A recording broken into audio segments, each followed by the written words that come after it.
अस्सलाम वालेकुम my YouTube family, कैसे हैं आप सब। उम्मीद करती हूँ आप सब लोग ठीक ठाक होंगे। अल्हम्दुलिल्लाह जी, मैं भी बिल्कुल ठीक हूँ।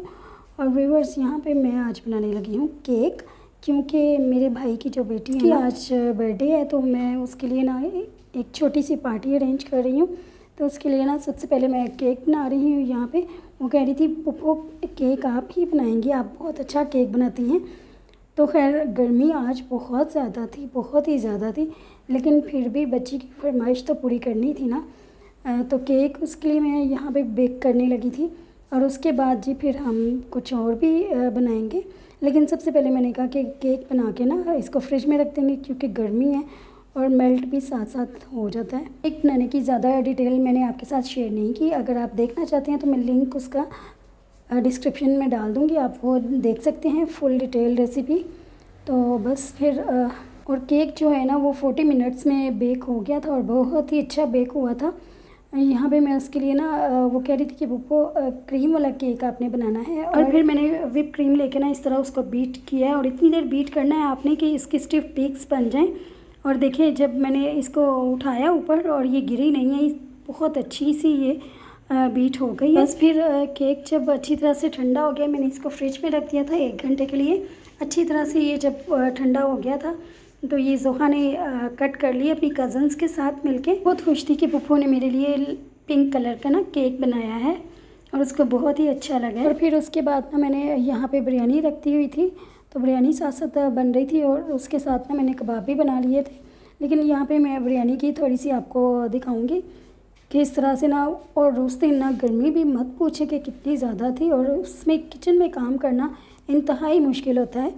और ख़ास तौर पे जब वीडियो भी शूट करनी हो ना, तब तो ख़ास तौर पे काम बढ़ जाता है। और बस केक के बाद ना खाने का अरेंज था, तो छोटी सिस्टर भी आई हुई थी और साथ में अम्मी लोग भी थे। और बस यही छोटी छोटी सी खुशियाँ होती हैं बच्चों की, और अगर इनको पूरा कर दिया जाए तो बच्चे बहुत ही खुश होते हैं। उनके इस स्पेशल डे को हमने स्पेशल बनाया है। बिरयानी भी बस मैंने जल्दी जल्दी से ही बनाई, और उसके बाद कबाब बना लिए और सब ने खाना खा लिया। तो ये थी उसकी छोटी सी बर्थडे पार्टी। जी यहाँ पे मैं लेयरिंग कर रही थी, और चावलों की और कौरमे की ना मैं एक एक लेयर लगाती जा रही थी। और जो लास्ट वाली लेयर थी ना, उसके ऊपर मैंने फिर ऑरेंज फूड कलर पानी में मिक्स करके रखा हुआ था, वो मैंने ऊपर से ऐड कर दिया। और साथ में ना लेमन कट करके डाल दिए, लेमन से फ्लेवर बहुत ही अच्छा हो जाता है। और फिर उसके साथ ना एक बिरयानी का एसेंस भी मिलता है, उसकी खुशबू और टेस्ट जो है ना बिरयानी का बहुत ही अच्छा हो जाता है उससे और ज़्यादा। तो अगर आपके पास अवेलेबल हो तो आप ज़रूर डालिएगा। ये जहाँ से केवड़ा एसेंस मिलता है ना, वहीं से ये बिरयानी का भी एसेंस मिलता है। और वैसे ये ऑप्शनल है, अगर डालना हो तो आप डाल लें, अगर नहीं डालना तो कोई मसला नहीं है। बिरयानी वैसे ही हमारी बहुत ही अच्छी बनी है। तो इसको फिर मैंने ना 15 मिनट के लिए स्टीम लगा दी थी लो फ्लेम पे। जब तक इसको स्टीम पे रखा हुआ था ना, तब तक मैंने किचन के जितने भी बर्तन थे ना जो केक वाले हुए थे, वो मैंने फ़ौरन ही वॉश कर लिए। साथ के साथ ही गर्मियों में अगर किचन को भी साफ़ रखा जाए ना कुकिंग करते हुए, तो बहुत ही अच्छा रहता है, बाद में एकदम से बर्डन नहीं पड़ जाता। और देखें जी यहाँ पे बिरयानी हमारी कितनी अच्छी माशाल्लाह से बनी है, और देखने से ही मुंह में पानी आ रहा है, इतनी मज़े की बनी है। और साथ में सैलड और रायता भी बना लिया था। यानी तो वीक में वैसे भी एक बार तो बन ही जाती है हमारे घर में, तो क्योंकि बच्चों की फरमाइश होती है बात बात पे बिरयानी। और वो भी बिरयानी भी उनको ना चिकन वाली बिरयानी ज़्यादा पसंद है, मटन वाली इतनी पसंद नहीं करते। और ये नेक्स्ट डे का व्लॉग है जी। यहाँ पे देखें, नेक्स्ट डे मैं ना ये जो बटर बनाया हुआ था ना, उसको मैं मेल्ट करने लगी थी, और इसका आज हम बनाएंगे देसी घी। और मलाई से मक्खन बनाने का तरीका मैंने आपके साथ शेयर किया है।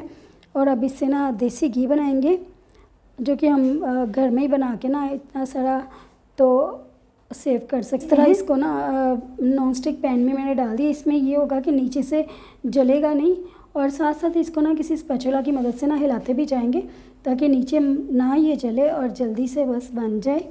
और मीडियम टू लो फ्लेम मैंने रखी हुई है इसके लिए। इसको ज़्यादा हाई फ्लेम पे नहीं किया जाता, वरना वो ना ज़्यादा अच्छा नहीं बनता और जल जाता है नीचे से, और इसका कलर भी बहुत अजीब सा हो जाता है।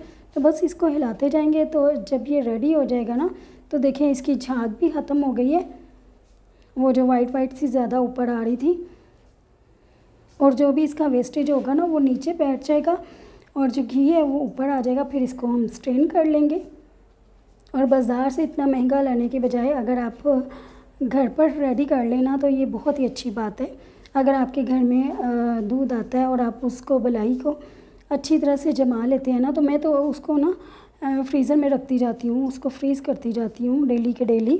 तो फिर जब मेरा बॉक्स फुल हो जाता है तो मैं उसको ना फिर मक्खन बना लेती हूँ। इसको 2-3 मिनट के लिए और पकाएंगे और बस फिर ये बन जाएगा। बन जाए ना, आप इसको किसी भी कंटेनर बॉक्स में डाल के तो फ्रिज में रख लें। अगर बाहर रखना चाहते सर्दी है तो इसको बेशक कैबिनेट में ही पड़ा रहने दें, लेकिन मैं इसको ना गर्मियों में फ्रिज में रख देती थी जब ये ठंडा हो जाता है। तो ये ½ kg वाला कंटेनर है और ये बिल्कुल फुल हो चुका है, बल्कि जितना ये बाज़ार से मिलता है ना उससे भी ज़्यादा ये घी बना है मेरा। फ्रिज में रखने के बाद ये इस तरह का हो गया, क्योंकि होममेड इज़ द बेस्ट। घर की बनी हुई चीज़ें यूज़ किया करें।